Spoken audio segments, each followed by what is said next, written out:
at the heart of it, there's healthy self-care and then there's toxic self-care. If I start quoting directly the toxic males that lived in Dallas, Texas, we will have to cut this section of the podcast. And the roommates were like, hey, dude, it's acid reflux and anxiety, brother. I'm getting acid reflux just listening to this story. You know what I'm talking about? And we'll know when self-care crosses that line, when it becomes this thing of,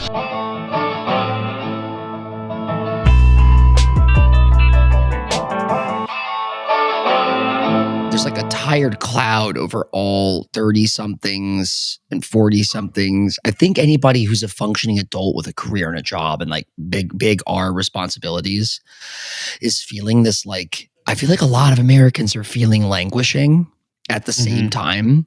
And it's not because of the specific job that you have, if you know what I mean. There's something going on in the country, and everyone I run into at every bar, at every bowling alley, at every dance party, house party, birthday party, everyone has the same level of like, oh yeah, I'm exhausted, but I'm surviving. We all have the bags. yeah, it's the late stage capitalist Implosion? Yes. That's a good word. As like a joke, and I actually liked it as an ironic instead of algorithm. Oh, what's your algo feeding you? My algo is feeding me some apocalyptic shit suddenly, but you know it's me, so it's like all very highfalutin, like academic language. So it's like these two guys arguing about maximalism horseshoe theory. This is what landed in my socials this morning, and I at first I saw it without sound, and I was like, I don't want to watch this. This sounds like it's going to be some like pipeline dribble. But then I did watch it, and it wasn't. It actually is like suddenly I was like, oh, this is about allegory and myth and narrative, and about how like there is a myth of America. Like the idea that it's always been a myth. Like that's the thing that people don't understand. And like, no, this isn't a real thing. This is an experiment.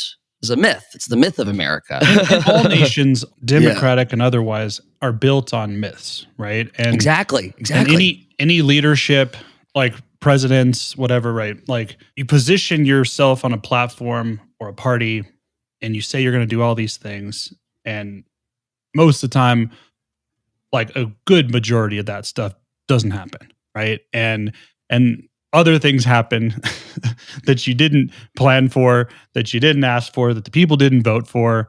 And then you try to convince everyone it was all in their own good, right? We did it for you. But you know, there's a lot of stuff there that's corruption, gaslighting, whatever. Like you can frame in all sorts of things. This is the foundation, the concrete foundation upon which we're going to talk about toxic productivity in the now, like what it looks like now.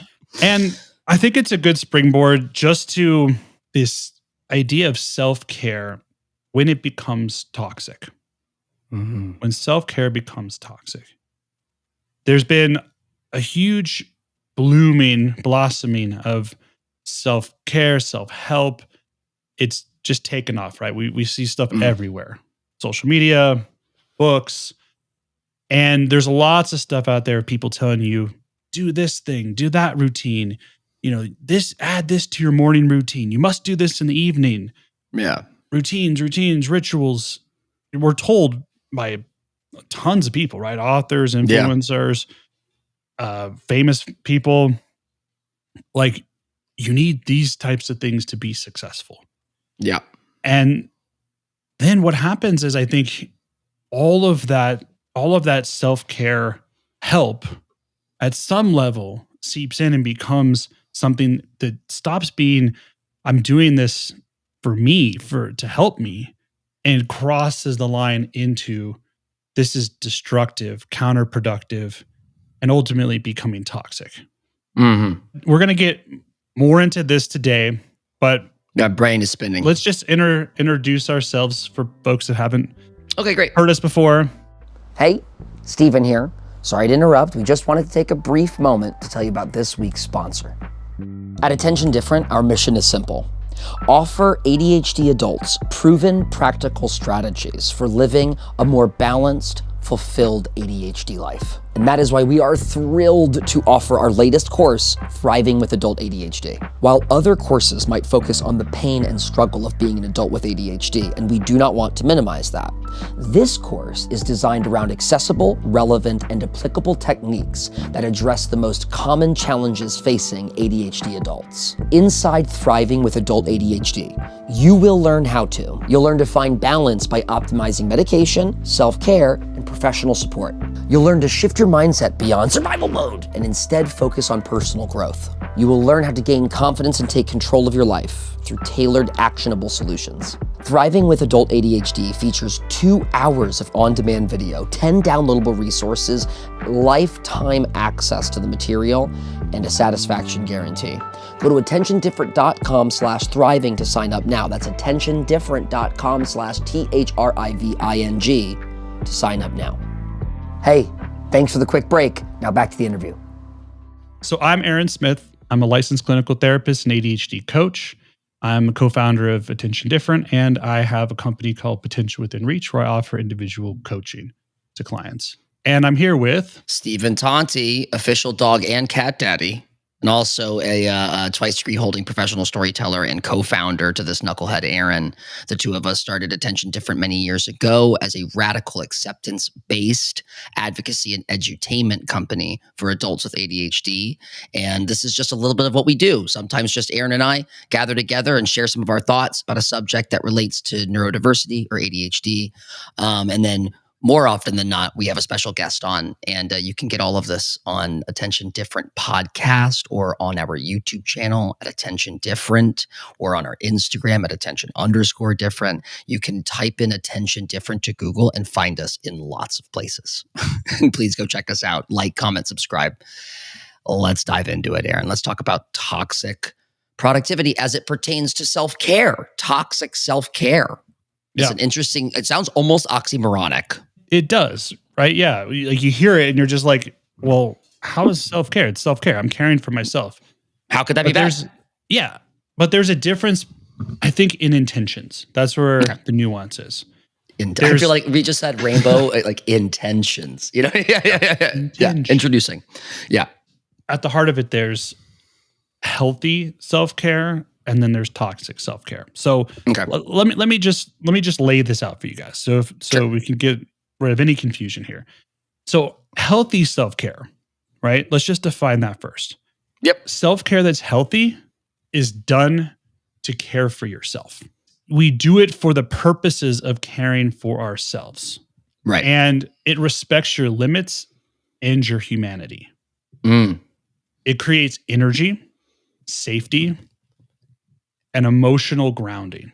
On the other hand, toxic self-care isn't done to care for yourself. It is done to manage how you feel about yourself. Ooh. I'm going to say that again, how you feel about yourself. So let me give you an example here. Break it down. Yeah. I feel good about myself when I do X, when I go to the gym, when I get the dishes done. Because what happens in the opposite? I feel lazy. I feel bad. I feel like a failure. I feel like a horrible friend, partner, spouse when I don't do this, fill in the blank. And when we do things not to care for ourselves, but how we feel about ourselves, we're trying to emotionally appease this part of ourselves which has insecurity, self-doubt, lack of confidence, unclear self-concept. Did saying I feel good when I go to the gym or I feel good when the dishes are done, and forgive me for being a little slow this morning, what's the better way of saying that? Or was that an appropriate? Which is the appropriate and which is the unhealthy way in those instances? I will tell you why this is problematic in just a second. Thank you. Because got it. Because there's an issue with the framing. When we say I feel good when, it actually it's a dependent clause. Okay, thank you. It's a dependent clause. Okay. I have to, in order to feel good about me, I need to be productive. I need to be doing X, Y, Z chore, task, routine. If I don't do it, I'm failing. Something's going wrong. I'm not living up to this person. Yeah, I hear how that flip side is tough. Yeah. Okay, but dependent clause. I like that. That's something like so. When my language, my internal language, starts to include dependent clauses, I will only feel good if X happens. I will feel bad if X doesn't happen. Red flag. Yeah. Second aspect of toxic self-care. It becomes a way to prove you're good enough. Right. The third aspect here is it turns care into conditional self-love.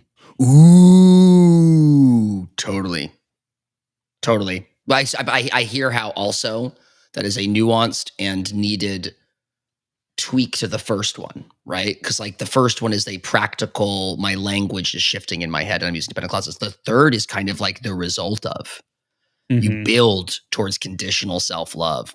Okay, heard. We're often taught this when we're growing up. We're shown this by parents, caregivers, caretakers, adults, authority figures in our lives. We're not shown how love can be unconditional. And when I say unconditional love in particular is not modeled by our parents, caregivers, caretakers, adults in our lives when we're younger. Right. When we're growing up. A lot of times we're taught that we have to prove ourselves to be worthy of love. We have to be doing stuff. We're only as good as what we do and what we achieve. So it's very dependent on achievement-oriented things, right? Did you get an A in this class? Did you make it on the team? Did you achieve some sort of thing like, did you get the summer job? Yeah, did you clean your room? It's replete through all of our culture as well. I mean, like think of every movie you watch that's a coming of age tale. Usually involves a hero who succeeds at the thing, whether it's a sport or a spelling bee or an arts and crafts thing. But it's, like results-based growing up is kind of shoved down our throats. Yeah. And the listener might be thinking here just like, well, okay, so what's wrong with that, right? Like, sure. I mean, we have aspirations. We all love the Mighty Ducks, right? Yeah. The issue is, it's not that we shouldn't strive to be better or be doing stuff or have any sort of aspirations.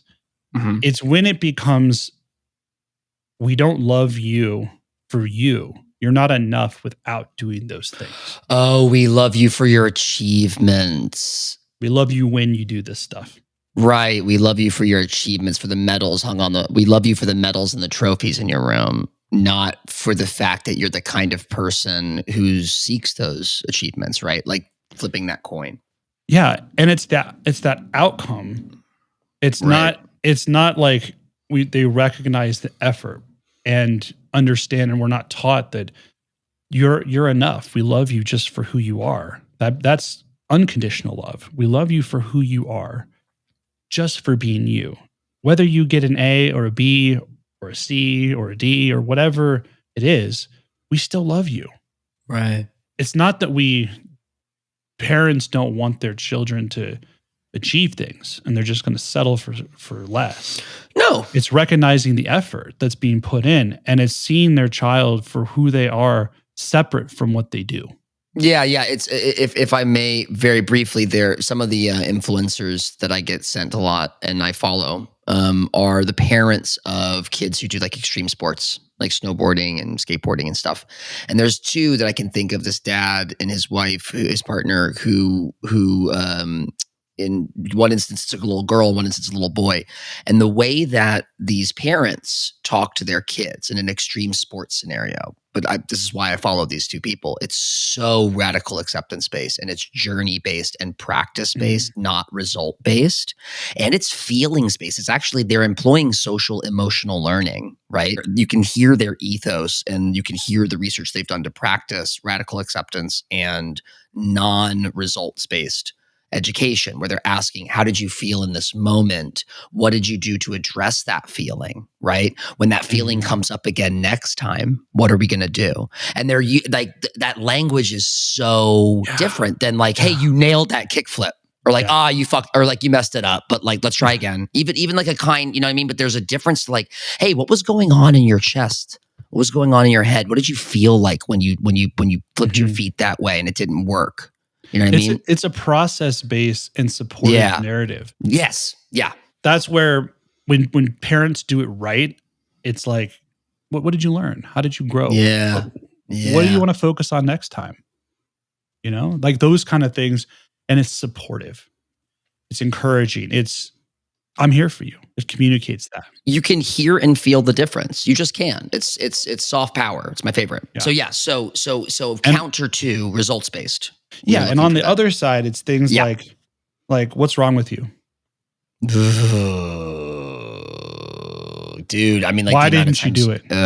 What's wrong with you, stupid? Why didn't you get an A? You know, like it's judgmental. Yeah. It's condemning. So how does this come into adults, right? Where does this go? Like we're talking about kids and childhood and stuff, but why are we bringing this up on an adult podcast? Because the body keeps the score. Ding, ding, ding. Just a thought. Just a leap. Just leap of faith there. Yeah. That's so years later, this is that movie. Yeah, this is that move. This is that point in the movie where it's like cut to 25 years later. There's a guy in an office. Yeah. Yeah, you're in your office. Yeah, dude in a cubicle, tick, tick, tick, tick, tick, tick, tick, tick, tick, and a manager comes over and goes, "Hey, that thing was due yesterday." Yeah. And you hear your father's voice, or maybe a coach that you once had, and you start to sweat profusely, and you run to the bathroom and start crying. What is wrong with you, Steven? Yeah, I'm speaking for a friend. Well, why are you going to name me, man? Why did you wait to the last minute? Aaron. This is so you, Steven. If I start quoting directly the toxic males that lived in Dallas, Texas, we will have to cut this section of the podcast for political incorrectness. Because they did not use those words. They used other hard, awful language to shame us. I'm thinking of the hard R. What ends up happening is those negative messages we hear on the outside, those external messages become internalized. And it becomes our own self-talk. It's the way we talk to ourselves. And ultimately what happens is it comes out in our behavior. So when you're raised in a culture of conditional love and you're told that you're not good enough unless you're doing these things that are considered productive and contributing to the family, the household, the society, you are not enough. That's what it all boils down to. You are not enough unless and if you are doing what we expect. May I make it? Can I give an example that we won't name the person, but if they're listening, they'll know. I doubt they will. But a good friend of ours, friend of the pod, had a parent who could tell. I say this because I don't know how true this is, but the kids all believed that this parent could tell when their nails were dirty over FaceTime. And so they're trying to FaceTime mom. And they get a comment on why are your nail, into the camera. Why are your nails so dirty? That sort of thing. It sounds like a small thing. That sounds like a small thing. But if we extrapolate from what Aaron's saying, I want to make a big stink about this for a sec. That copy pasted over 1,000 different infractions or seeming infractions from that parent, that person of authority, someone you are supposed to show up for in a certain way. It teaches you over 30 years that you are supposed to show up for authority writ large a certain way, right? Your boss becomes your mom or your dad or your parent. Your relationship, your spouse becomes your mother or your father who you suddenly have to show up for in a certain way. And if you were taught that this FaceTime, this video chat, which is insane to me, Aaron, a video chat, dirty nails. If this video chat is not approved to go forward without your nails being clean, then what does it say about your presence in that person's life? It's conditional. The conditions are your parent and we cannot comfortably and safely have a catch-up call until your nails are clean. And why do I want your nails to be clean? Because I was raised by someone who wore white gloves. And I believe that if your nails aren't clean, then that means it means it's actually like this moral thing.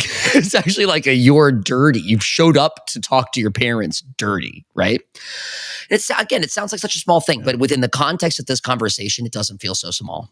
It doesn't feel so fucking small when you add all that up, and it's like, oh, that's the message you're sending your child. And the person who's hearing this or experiencing this from their parent doesn't feel like it's small either, right? They're probably in they their get head anxious when their nails are dirty because that's what it does. It makes us anxious and paranoid that we're going to upset them, because upset means hurt and pain and rejection, right? So we have to have our nails being clean. And if people wonder where neuroses come from, when you have office mates or best friends in your 30s, 40s, 50s, if you wonder where insecurities and neuroses come from, ding, ding, ding, ding, ding, ding, ding, we're pointing at these undue expectations, these conditions put upon people for love that manifest well into adulthood, period. You said it, Ben. You said it. Yeah. But it's just so obvious. It's so obvious, Aaron. I remember sitting next to friends like this. Oh my God, one last little bit. I know you're out there and you're hearing this. My roommate, Ben, I can name Ben on this one because he'll laugh about this. Ben once did a diet elimination challenge. So he had a really upset stomach. He knew he was lactose intolerant, but he wanted to find the other things that were messing with him. He thought maybe gluten, alcohol, the whole thing. So one summer, we're all living together in Harlem, and Ben has this amazing accent. That's why I love to impersonate him. But he's like, I'm doing this elimination diet, guys, I'm going to cut out dairy for 2 to 4 weeks, and I'm going to cut out grains and gluten, and then I'm going to cut out alcohol, right? This is, and we're like, go for it, Ben. Meanwhile, simultaneously, the 3 roommates are having a sidebar, not telling Ben that we're all pretty sure it's anxiety and not any of these diets, because we're all pretty sure it's generalized anxiety. And I'm not making this up. Ben received no fewer than 4 phone calls from both parents every day.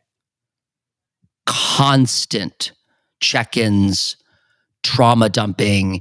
You will not believe what divorced parents. You will not believe what your father said. You will not believe what your mother said. But like on a good day, it's 2 phone calls per parent. But we're talking upwards of 6 to 8 phone calls a day from waking to going to bed. And the roommates were like, hey, dude, it's acid reflux and anxiety, brother. I'm getting acid reflux just listening to this story. You know what I'm talking about? So like sidebar, we're all doing. So anyway, Ben goes through with it, and he does find out that like lactose does fuck with him. He does find out that he's a little bit gluten intolerant, but at the end of that summer, he was still having gastric distress. And we finally had like a roomie intervention, and we were like, dude, it's because you talk to your parents 6 times a day. And we mean that as sort of like a broad brush. Like your life is like you have so much fucking stress. And there's an actual name for this, Aaron. Wouldn't you believe it? I was experiencing something as well because of the company I was working for. I just had a doctor who named it. It's called 𝐬𝐞𝐥𝐟. And 𝐬𝐞𝐥𝐟 is a medically real thing. It is gastric intonitis due to the stress of living in New York City. It's called 𝐬𝐞𝐥𝐟. It's a real thing. I got it, and Ben had it, but he was trying to do this, like, this elimination diet, and it was anxiety the whole time. And I say unto the world, like, this is the manifestation. It has literal physical manifestations about that. I hope I just successfully linked. That's an adult Ben dealing with his parents. There's that infantilizing. There's kind of a cool tessellation here where it's like he did grow up and yet he didn't. Like he was still talking to them like he was their baby boy, and that condition on his daily life was insufferable. It wrecked his intestines for a bit, So like those neuroses, those insecurities, those anxieties. This story is more literal. Myself and my other roommates were like, "It's your parents," but that's not always the case. And maybe someone's boss, and maybe someone's spouse, and maybe someone's family, maybe someone's job stuff, health crisis stuff. But there are attachments. There are these ego attachments to the original wounding, the original trauma, the original habituation, the original habit formation, right? We built habits back then to protect ourselves, and they stop serving us at a certain point. Yeah, as children, we do certain things. We learn certain things of what helps us not get punished, get in trouble, be the role in the family that helps us, serves us. if you're the golden child, or you're the, the black sheep of the family, or whatever role that you played. The role. Yeah. But you learn, okay, certain behaviors get this type of attention and other behaviors don't. Right. And Simple.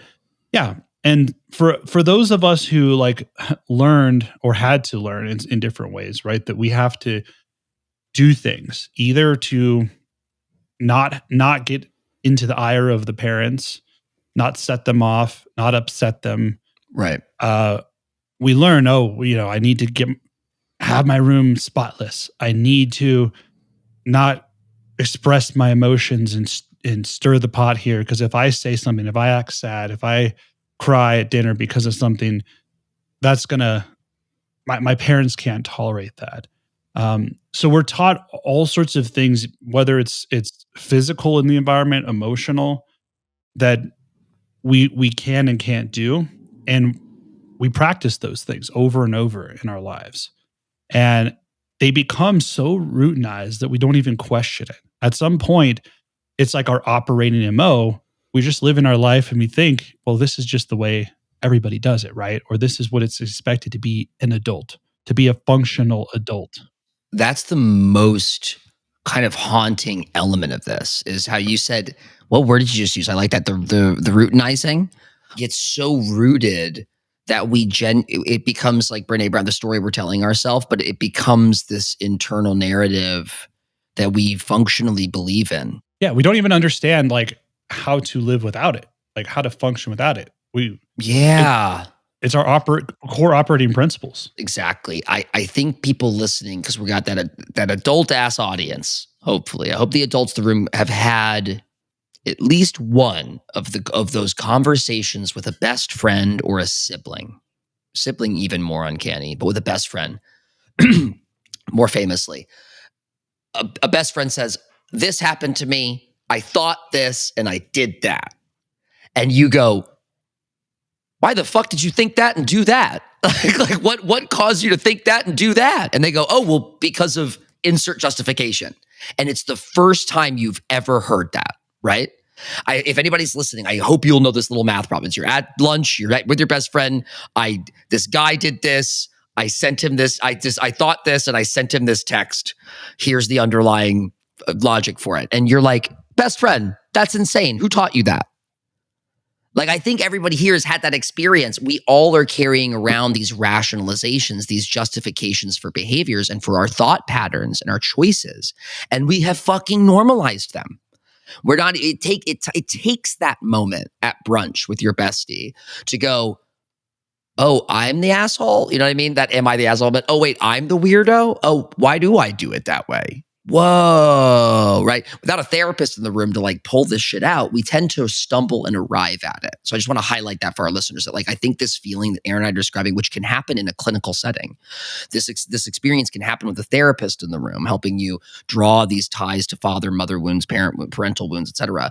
But they tend to happen en masse to us in the wild. We stumble and arrive at it at weddings, funerals, graduations, brunches, etc. I just wanted to make that connection, because I think that's for most people where it happens. Yeah. Oftentimes we are so in it that we don't see the forest from the trees. We don't understand when we're making those poor decisions based out of habit and conditioning, until someone confronts us on it and is like, "Wait, what? You do that? Why?" Like, huh? That doesn't track. That doesn't make sense. Yeah. The famous line from your bestie, "I've never heard of that before." You know what I mean? You're like, "Really?" And you're like, "No, what are you talking about, you alien?" And you're like, "I guess my family was weird." How many times have I had that moment of like, "Y'all family didn't like do that at the dinner table?" Like, no. Your parents don't call you 5 times a day, right? You guys don't talk to your parents 6 times a day, both of them each? We're all like, "Dude, once every 3 weeks. What are you fucking smoking?" We used to make fun of him and say it's because of your Europeanness, right? Like we used to make fun of because it's your, we used to say, "Oh, it's because your mom's Italian, your dad's German. You're a European. That you guys are all up each other's ass." But in seriousness, no, Aaron, no. Yes, you could get some European super culture in there, but it's because his parents were anxious people. It was the brain wiring. We're taught when we're Yeah. young, to comply to get by. Ooh, bars. Comply to get by. My knees are shivering. What is that? I have goosebumps on my knees. That's You a do good one. what you're expected. You do what you're told. You do what you need to do to appease us. And that's how you survive. That's how you get by in the world. The father who comes home and makes all the kids stop playing, fun has to stop when dad comes home, is identical to the boss who shows up to the conference room and everyone stops making jokes, right? Yep. Everyone Yep. stops making, can't make jokes, boss is here. He'll get upset. Mhm. Comply to get by. So the broader context is this industrialization of self-care. The Cool. rise of toxic Oh, right. productivity. The reaction to this. The reaction. Right. Yeah. Right. So everybody is like thinking in this, or, a lot of people, I'm not saying everybody, but I'm, let's say a vast majority of society in these westernized landscapes of ultra capitalistic productive ideas. It's like toxic meritocracy, right? Yeah. It becomes this whole thing of where self-care, in a sense, just to bring it back to that, it becomes industrialized, it becomes branded.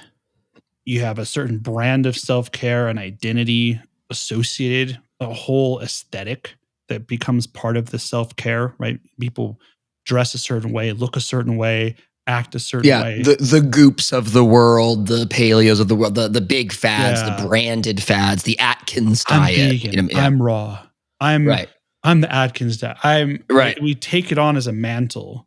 Oh, I practice yoga. I practice this. I practice that. I practice this. And there's not to say that there's anything wrong with each one of those things. Like no. Can I get it in here real quick to say one sentence framing? Because you did a really good job of setting the foundation. I think we didn't link it with one sentence. The combination of parental, cultural nurturing of our children in a way that is result-oriented and meritocracy-based, achievement-based, combined with a now late-stage capitalist model, which is highly competition-based and also meritocracy-based, but that's bullshit. But there is the competitive nature of these two supercultures, the way that we raise our children in the West, in America, and the way that we teach them to achieve and to develop a sense of purpose and self-worth is through achievement and results. You combine that with the late stage capitalist model of he, she, they who earns the most, the fastest, rises the quickest, and you get to toxic productivity, right? So now we're in toxic productivity land, and that's how we got into here. Toxic self-care is perhaps for you guys awake and listening, ironically, the result of the very same system providing the resources to cure the stuff that the system started. So just to be clear, we are now shifting into this thing called self-care, but has been commodified by the same system that makes you anxious, right?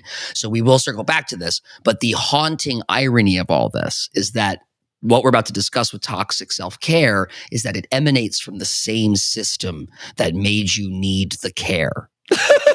And it's a way to, the motivations to do the self-care oftentimes are to achieve more results, right? Yeah, competitive. Oh, right. Oh my God, to do even better at your job. Yes. If I do this routine in the morning and at night and other times during the day, then I'll be a high performer. I'll be a higher performer. Yeah. And so it's not for you. It's so that you can do more at work. So it's like HR. Oh, motherfucker. It's like HR. So many elements of capitalism are so infuriating because they're just sleight of hand, right? Oh, take this pill. It'll make you sleep better, eat better, work faster, work harder. Oh, have this massage package, this spa package. It comes with our all-inclusive benefits package after you get hired at fill in the blank tech company, right? Like everything is tied to, here's this HR person who is supposed to make sure that your rights are recognized. Just kidding. They meet with the managers and the VPs and the presidents, and they're dipping in gossip and trading in secrets and making sure that the company line is held up, and people get fired way more before they get raises. You know what I mean? Like we are every amenity is a masked trick of the trade, is what's coming to my head. Every amenity is a masked trick of the trade. And this is just another one. Exactly. So self-care, when it's done right, is actually, and I mean, I guess there's no way to actually do it right, but it's like when it's done with the, I would say, right intentions behind it. Yeah, I think, with the right intentions. When the right intentions are behind self-care, it looks like what? It's not done in a way that is like a checklist to be done. Right. And it creates actual rest. It creates renewed energy.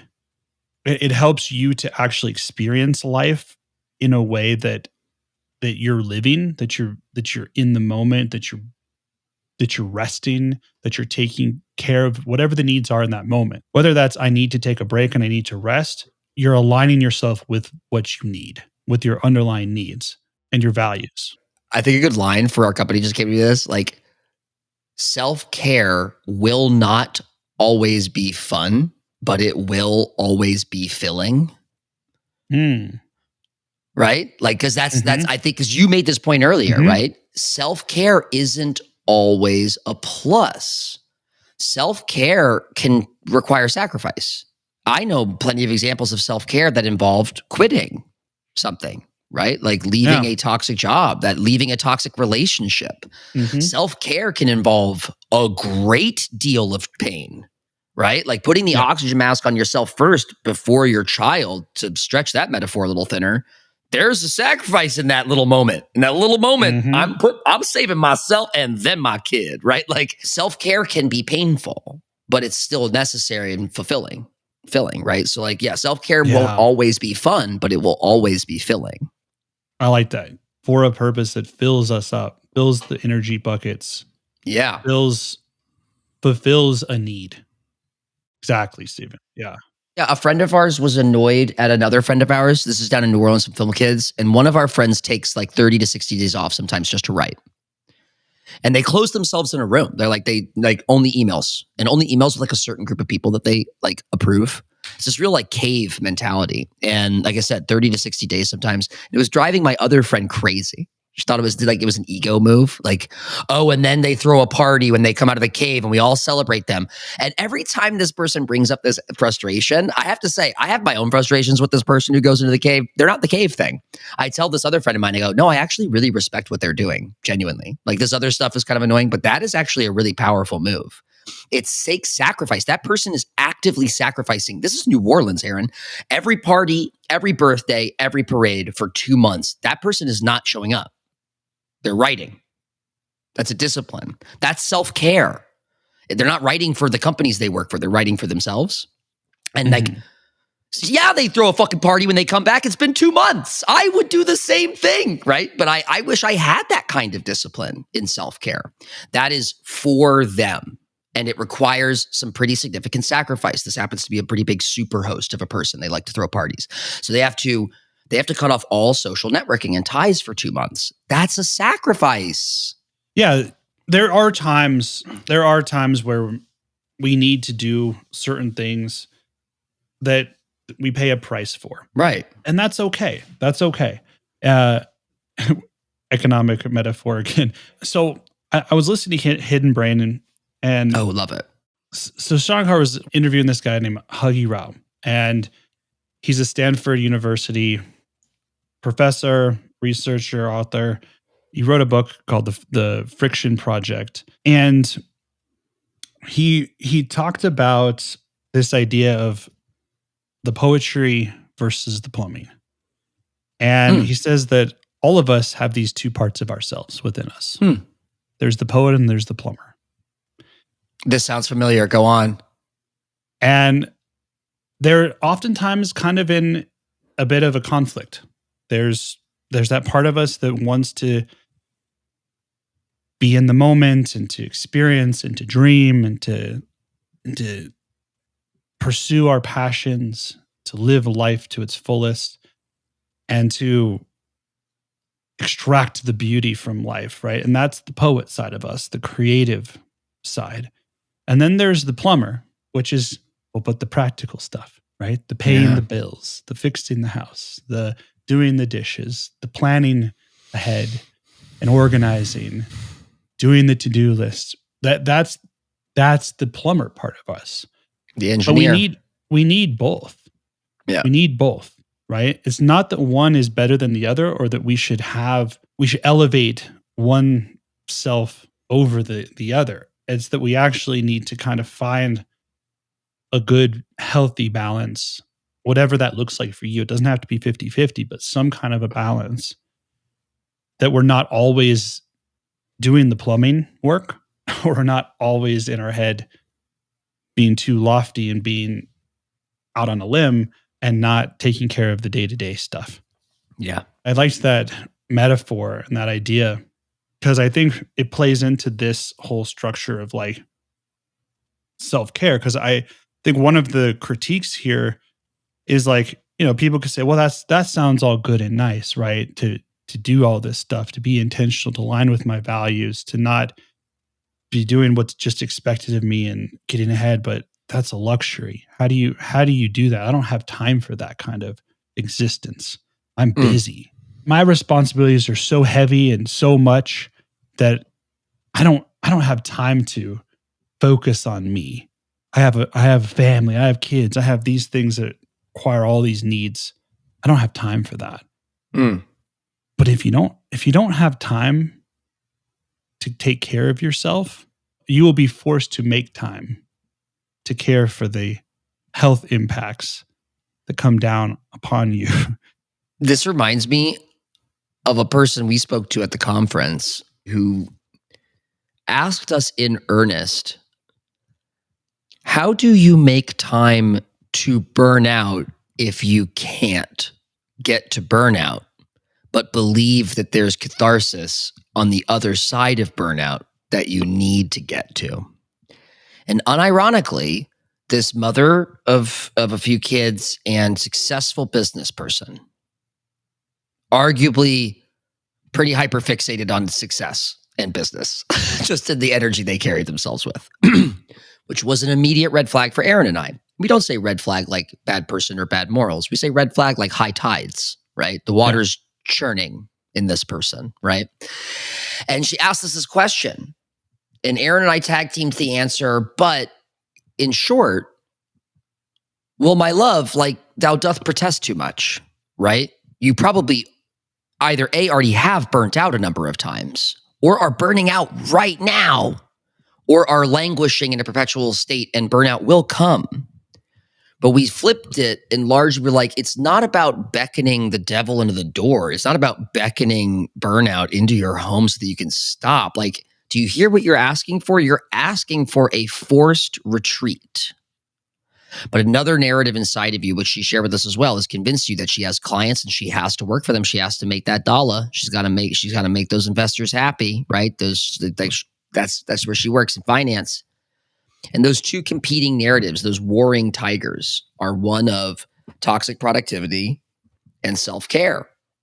And the self-care one had gotten to such an extreme that she was asking us for the secrets to like triggering burnout.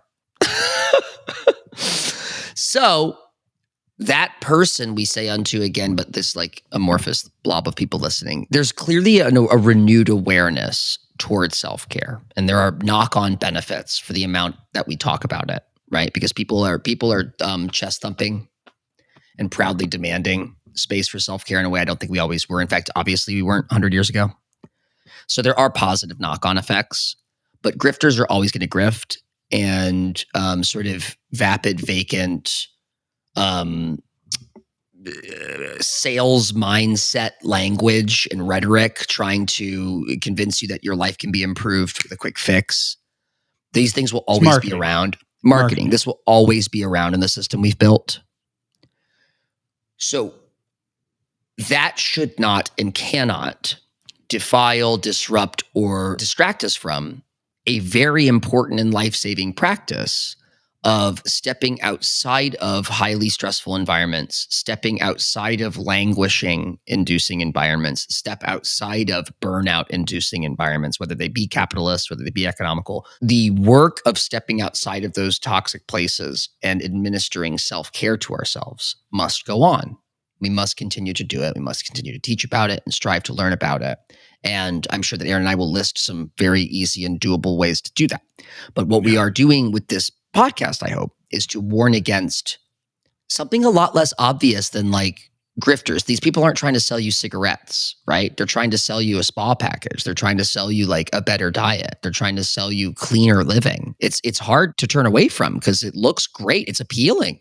It's appealing to that part of you that says, I'm not enough and I need more. I need something else to make me enough. Fucking thank you for bringing it that you were taught younger. If you're wondering what some of our babble and talking about in the beginning was, the foundation was set by a culturally taught way to raise us through our parents. Our parents were inculcated by their own culture. They learned how to raise us through their own culture, which was toxically productive.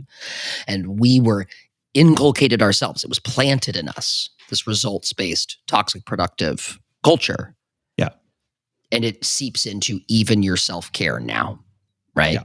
20, 30 years later. And we'll know when self-care crosses that line, when it's, when it becomes this thing of, I have rigid rules for myself and expectations and standards that are perfectionistic or not taking into account some of the factors in my life that are realistic.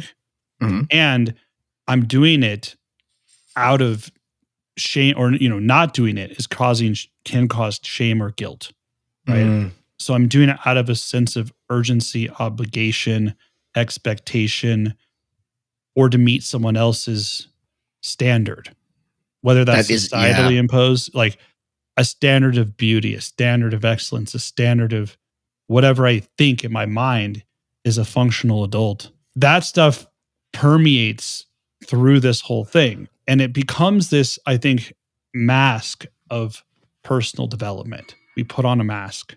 I'm doing this for me. Because I have a client right now too, and she's burnt out. She'll admit she's burnt out. And she's been struggling with this for the last 20 years of her life for different reasons and different jobs and different cycles things. of burnout. And she's left a job, she's started a thing, and then she got a job, then she's done this. She's been constantly trying to get herself claw out of the state of burnout.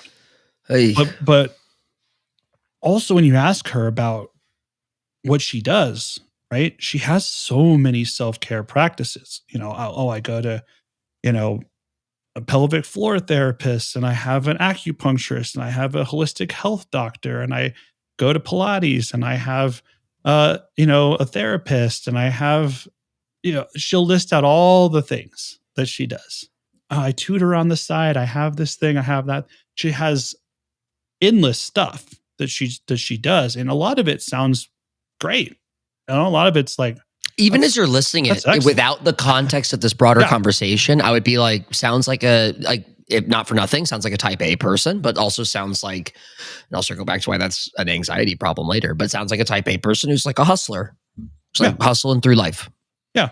But I think what she didn't stop to ask herself and reflect upon is, who is the one that's making all of these choices? Dude. Mm-hmm. Are you doing? I was thinking not one of those things you listed is like sitting alone with your thoughts. Like I was like, what is her practice of like sitting for 90 minutes and mind wandering? When we ask ourselves, when we reflect on each one of those things that we're doing, and this is individual, this is something that each one of the listeners listening to this can do, right? Reflect on all of the things that you do and ask yourself, is this refilling my bucket or is it depleting me? Is it additive or subtractive to something in my life that I'm working towards? Is it something that brings me some amount of joy when I do it and after I do it? Or is it something that doesn't bring me joy? Am I doing it out of a sense of a fear of missing out, obligation? And then, therefore, it's not that you have to stop all of those things, but when we critically reflect on it, and we take a step back for a second, and we just ask ourselves, am I choosing to do this? Am I setting this up intentionally? Am I designing my life by intention based on my values? Or am I living life just based on what other people think? I'm trying to like impress other people or do it for others or maintain something on the outside. Like we need to be honest with ourselves. What's the reason? What are we doing this all for? Yeah. And at the core of it, we all have these emotional needs. We have emotional needs of safety, secure relationships, connections, self-esteem, right, exploration through like new experiences, love, intimacy, and that can be both partners and friendships, and purpose. And all of our needs, when it really meets those, that's when we're doing healthy self-care. If we're living in accordance and aligning our behaviors with meeting those emotional needs, because that's what'll help us not just experience things and do things, but to feel alive, to be in our life. I want the listeners to do a second step. So the first step that Aaron just gave, and I think gave also beautifully the ethos for it, the reason for it. First step is to write down those buckets. What is depleting my energy? What is filling, right? List the things. Be brutal about it. Be honest. Is this giving me more energy or is this taking more energy than it gives me? Is it draining more than it gives me? Because some things might give you some energy, but take more. So be brutal, write it down. Second step, and this one's important to me personally because my mother taught me this, and it is proof that my mother was practicing cognitive behavioral therapy without knowing it as at a very young age. And I gave this technique to another friend who had severe anxiety and depression. And I think it's right on point, Aaron. This is a by me, for me list. So the second step is on the top of this sheet. You're going to write by me, for me, : Yeah. And you're going to write down 10 things that you love that have no association with anyone else. They are your favorite flavor of ice cream. They are your favorite song, not you and your bestie's favorite song. They are your favorite movie, your favorite park, your favorite beach, your favorite skate park, your favorite scooter, your favorite bike, your favorite kite, your favorite stuffy. Whatever is yours. You know what you're saying, Aaron? Or a practice and behavior that... Or a practice, your breath work. That fills you. Yeah. Fill in 10 things, but mix them up. Some of them can be more involved. Some of them can be a flavor of gum. They can be that small, and some of them should be that small. I'm going to use that should word, but some of them should be small. Because when you're having a moment of valuelessness, of purposelessness, of stress, of need, a self-care moment, refer to this list and look at the title, by me, for me. Remember that these are your things that you put down, that you love, right? And go to do one of those. Eat the cake right then. Do one of those in that moment. This is what I was given to my mother, and I gave to a friend in college, and I now give unto all of us. First task is what Aaron says, list out all those things you're doing. How are they affecting your energy? Second task, by me, for me. Write out a list. Don't make it prescriptive. Doesn't it be 10? It can be 5. It can be 15. It can be 40. Okay, if you're looking for gold stars. But make a list of by me, for me activities, treats, stuff that you can do in an instant when you're feeling that languishing burnout or overwhelm. The stuff that brings you joy. Because that exists, right? That's also what we're saying here. There is stuff out there, listener, that is yours. And we don't mean selfish. We mean like you are a single individual human monkey person who has grown up on this planet to a certain age. You have experienced a whole lot of life, and a whole lot of life has taught you what you love. It has.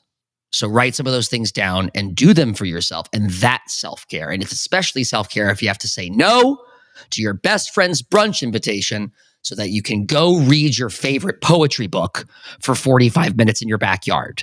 That is self-care. Giving yourself permission to know when You need to rest, have a break, to say no, to stop is a really a crucial part of this. And I just want to list out before we go some aspects of healthy self-care.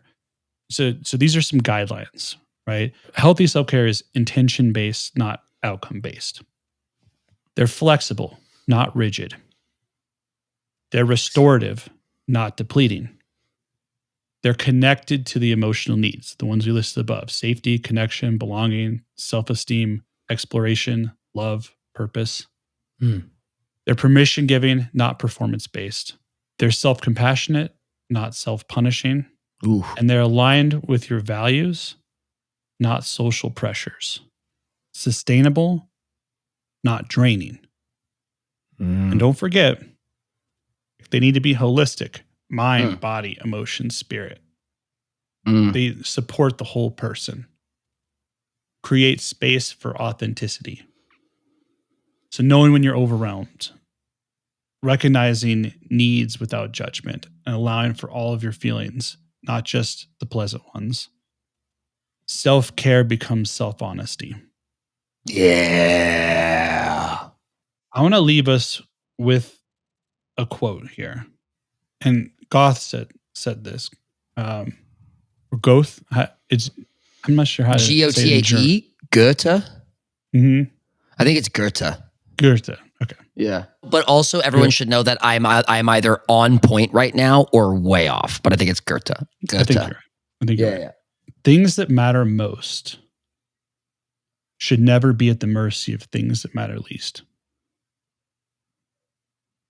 Things that matter most should never be the mercy of things that matter least. Yeah, that's a don't sweat the small stuff, but it's much more pretty. That's much more pretty. And one more quote here. Things that matter most should never be at the mercy of things that matter least. Okay, another quote. And this speaks to the idea of perfectionism. We say time and time again, we need to let go of, because perfectionism is at the root of toxic productivity. Trying to be perfect, attaining this perfect ideal. Boy, howdy. And what we're telling you right here is you can go ahead and let go of that right now. Let go of that expectation of being perfect. No one's perfect. Period. Here's a quote. And now that you don't have to be perfect, you can be good. John Steinbeck. Is it just that? And now that you don't have to be perfect, you can be good? Yeah. God, Steinbeck. He also wrote the shortest story ever told, right? I like that because it distills it down, right? What is to be good, right? I see what it's in that is like kindness, compassion, empathy, warmth. When we're seeking perfectionism, we're rigid and uptight and judgmental. But also it sacrifices good. It risks good. Now that you don't have to be perfect, you can be good. Also implies that perfect doesn't always mean good. So that like some people who are perfect have done something awful or bad or shitty along the way. We know there's no such thing, but like that's that tongue in cheek.